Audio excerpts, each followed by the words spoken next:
Hey everybody, welcome to episode 11 of Scales Deconstructed. Today we're going to be taking a look at one of my favorite scales to use over a major chord if I want to get a little bit more of an outside sound, and it is the third mode of melodic minor. It's called the Lydian Augmented Scale. Hope you enjoy.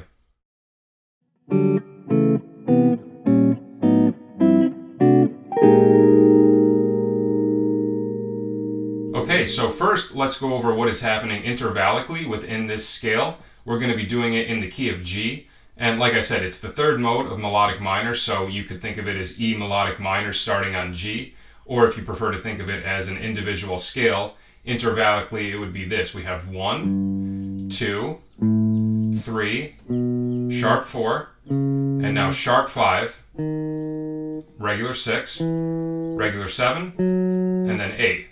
Alright, so the sharp 5 is what gives it the name Lydian Augmented, because other than that one note, everything is the same as Lydian, right? We have the sharp 4, we have the major 7, major 3rd, major 6. We just have that sharp 5, which gives us a little bit more of an outside sound, especially if we're playing it over a major 7 chord. So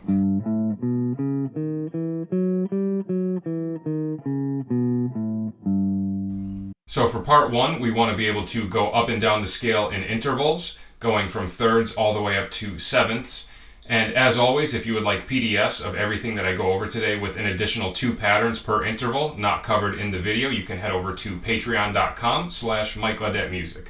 So we're going to start out doing our thirds. So we're going to take the G note and we're going to go a third above, which is B. Now if we take that and we run it through the entire scale, we'll get this.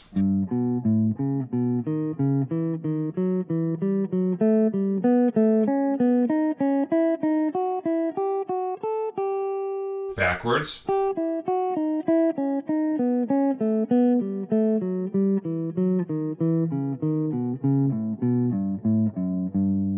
Okay, now we're going to reverse the pattern. We're going to go down the first one and up the second one. So instead of going, we go reverse the pattern of the second set of intervals. So if we do that now, we get this.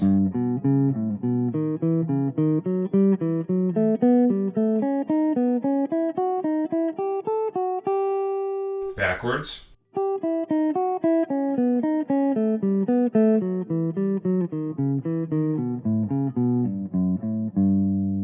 Okay, now we want to be able to do the same thing but with fourths. So we get some interesting intervals right off the bat. So the fourth note of the scale, if we're starting on G, 1, 2, 3, 4, C sharp. So we're getting that tritone or augmented fourth, whatever you prefer to call it. So if we take that now and run it through the scale, we get this.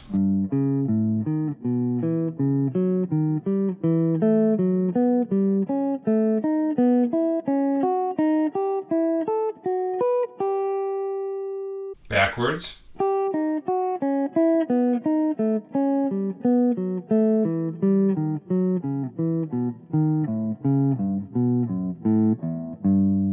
Okay, now we're going to switch the pattern, go down the first one, up the second one, which will give us this.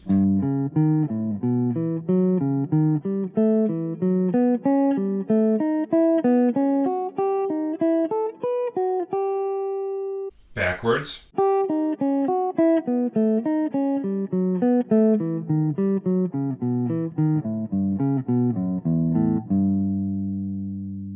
Okay, now we want to be able to do the same thing but with fifths. So if we take the G note and we go up to the fifth note of the scale, 1, 2, 3, 4, 5, we get D sharp. So we're starting on an augmented fifth or a sharp 5, whatever you prefer to call it.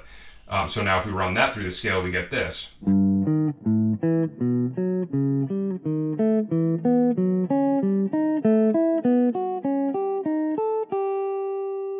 Backwards.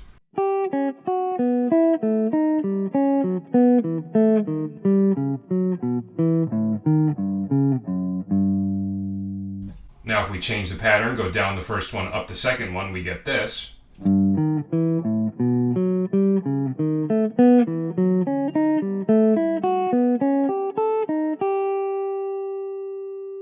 Backwards.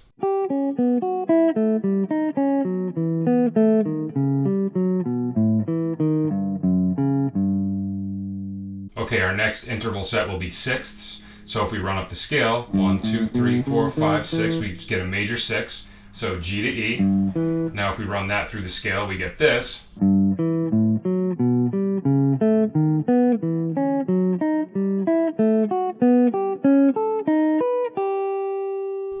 backwards.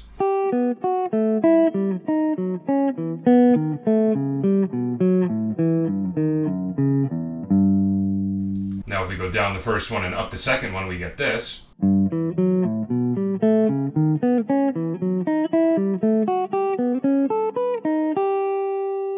Backwards.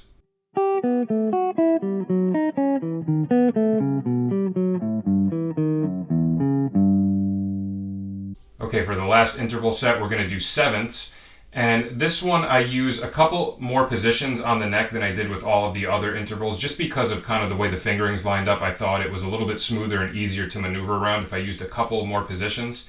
So if we take G and run up to the seventh note of the scale, we get F sharp. Now if we run that through, we get this.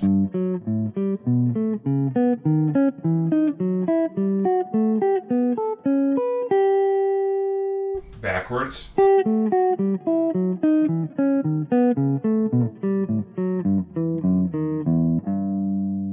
Now if we go down the first one and up the second one, we get this.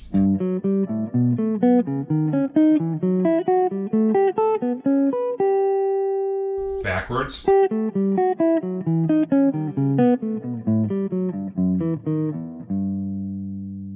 Okay, so that concludes our interval segment, and I would recommend getting as comfortable as you can running up and down all of those, and also being able to do them in multiple spots on the neck, which will really improve just your knowledge of the scale all over the fretboard and get to the point where you're really able to play very freely all over the neck within the scale.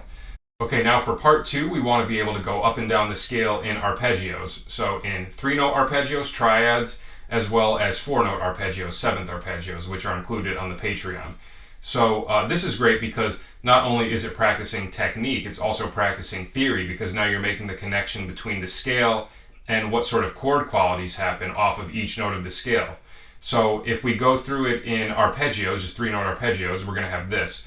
The 1 chord is actually going to be augmented. All right. The 2 chord is major. The 3 is major. The sharp 4 is diminished. The sharp 5 is diminished. The 6 is minor. And then the 7 is minor. Then back to augmented. So we have a couple of arpeggios that are the same in Lydian, like the 2, right? The major starting on the 2, the minor starting on the 6, and the minor starting on the 7. But then beyond that, we're getting some pretty, and I guess technically the diminished happening on the sharp 4 as well. But then we have a couple of interesting ones, like the 1 being augmented, the 3 being major, and then that sharp 5 diminished as well. So we have a couple of arpeggios that give us a little bit more of an outside sound that kind of like stretches the sound of the harmony a bit, especially if you're using this over a major tonality. So if we go up all of those arpeggios now, we get this.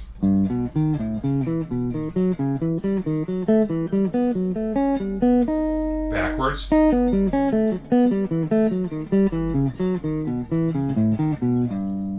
right, now I'm going to change the pattern, down 1, up the other.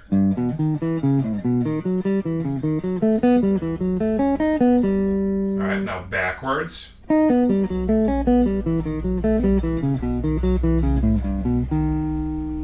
Okay, and like I said, on the Patreon, I'm also including 7th arpeggios as well, which are really colorful in this scale.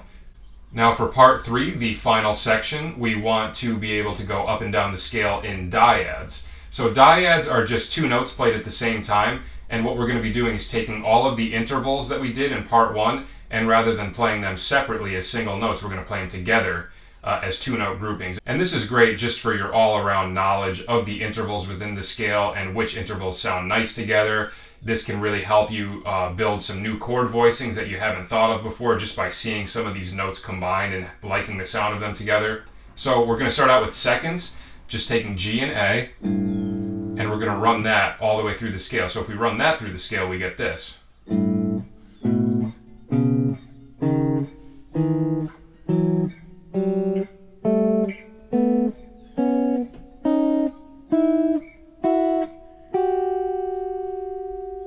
Okay, now the same thing but with thirds, so we take G and B, run it through the scale, we get this.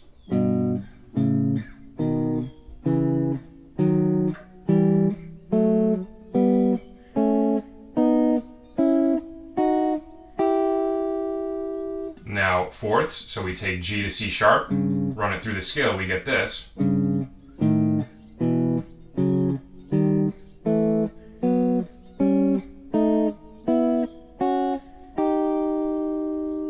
Okay, now fifths, G to D sharp, run that through the scale, we get this.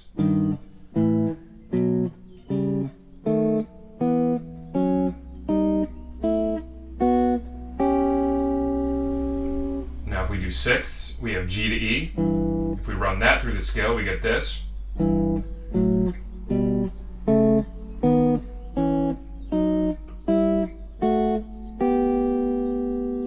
Alright, and last but not least, the sevenths, so G to F sharp. If we run that through the scale, we get this.